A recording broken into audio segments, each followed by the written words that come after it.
Good morning, guys. So, ito na yung sinasabi ko sa inyo na i-tour house ko kayo sa inuupahan namin. Dito, guys, ang ano ko lang, maalikabok masyado. Tingnan mo dito sa labas. Oh, ang gulo, ang kalat. Nandyan yung doggy namin. Si Bonbon, tapos si Zero.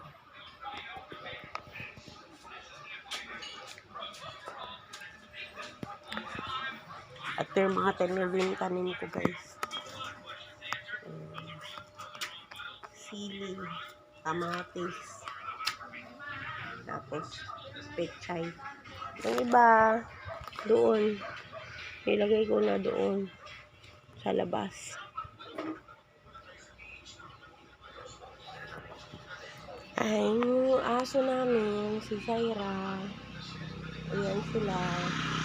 Wala rin naman silang masyadong dito. Kung may time, nililinisan ko dito. Masyado makalat yung paligid. Tapos nandoon yung pusa namin. Ayun, yung pusa namin nandoon. Si Nyaubi. Nandito yung mga babies dog namin. Ayan. Meron pa kami isa. Hindi ko na ba alam? Matigas na yung ice doon. Saan Sa ice? freezer. Yung kayama? Oo. Binaba ko na. Hindi pa pinaba. Binaba ko na. Tama. Kahit hawakin mo. Binaba ko na nga doon. Bayaan mo kaya yan mamaya. Hindi yan pwede, galawin. Ito yung, namin kagabi, guys. Yan, pinapainit ko. Para pang almusal. Hindi rin masyado nakakain kagabi gawa ng miinom kasi sila ng alak. I want mo! Tapos galing kami doon sa kabilang bahay. Kabilang bahay ang tawag ko, guys, kasi galing kami dati doon. Yun properties ng auntie ng asawa ko. Nakapitas kami ng malunggay. Yan. Madami, di ba? Doon kami dati nakatira. Tapos yung ampun nila na na kapatid. Naging parang pinaampun na rin siya doon sa auntie nila. Auntie, pero hindi naman yung ampun na bang tawag dito? Yung ampun na may papeles. Hindi po ganun. Ampun siya, pero parang verbal lang. Sinabi lang. Yun, naging ampun siya doon. Ngayon, nung namatay na yung auntie nila, naging ang nangyari, kinamkam na niya lahat. Sabi niya sa kanya daw, so may iniwan daw na last will. So, pinaalis kami doon sa bahay na yun. Tapos, pinaalis din yung nanay niya. So, yung nanay niya nandito sa amin ngayon. Yun ang nangyari. Kaya, dati, hindi ito yung inuupahan namin, guys. Ayan, ipakita ko sa inyo. Ayan. 2 kwarto yan. Isa, 2. Andun yung mother niya. Lang. Basta unti-unti nyo rin malalaman. No? Sarap yung alin. Say good morning.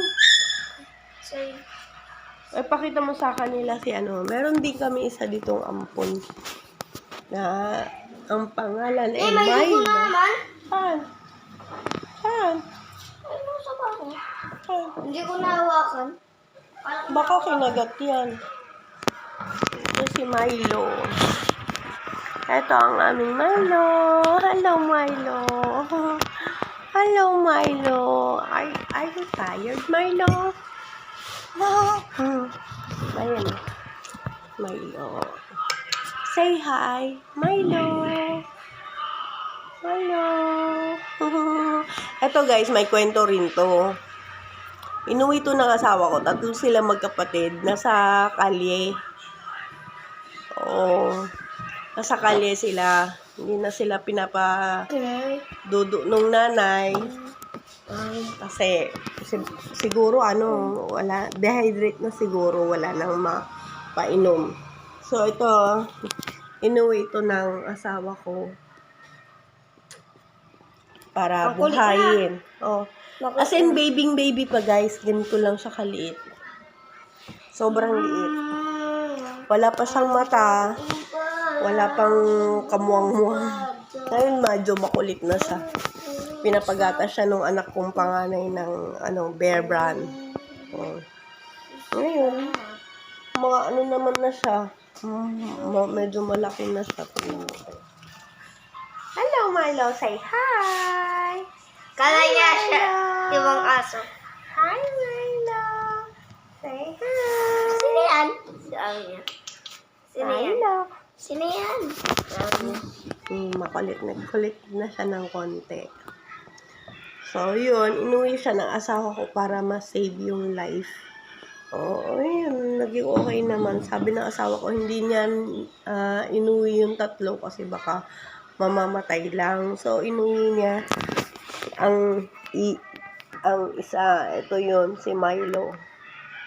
Eto, meron na siyang mata. Meron na siyang, nagdedede siya guys. Meron siyang bote na maliit. Hi! Hi, Milo! Hi, Milo! Milo? Milo? Ayan. Pa. So, kakain na kami ng almusal, guys. Yung pinapainit ko na na spaghetti. Update ko kayo mamaya. Maghahanda lang ako. Bye! Eto guys, kumakain na ako. Nagbibideo. Ayan, yung namin, almusal namin. Ayun na yung asawa ko. Tapos na siyang kumain. Ayun na. Say, Papa! Hi. Galit siya, guys. Ganun yung mukha niya.